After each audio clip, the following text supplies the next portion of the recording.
Hello and welcome back to SkillWeb. In this video, I will show you how to convert video to audio. So let's have a look now.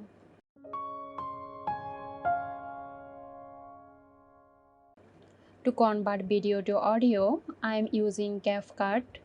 If you don't have it installed, then go to your web browser, search for CapCut, then download and install it.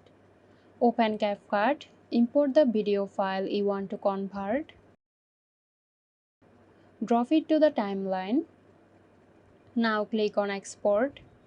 Here in the export settings, check the box next to audio and choose the format of your audio here.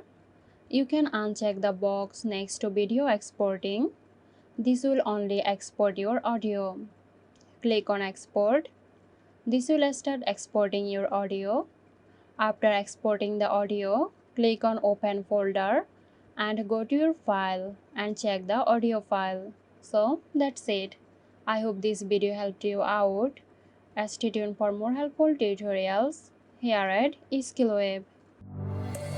This video is sponsored by Girosoft. Girosoft offers graphic design, UI UX design, digital marketing and web development.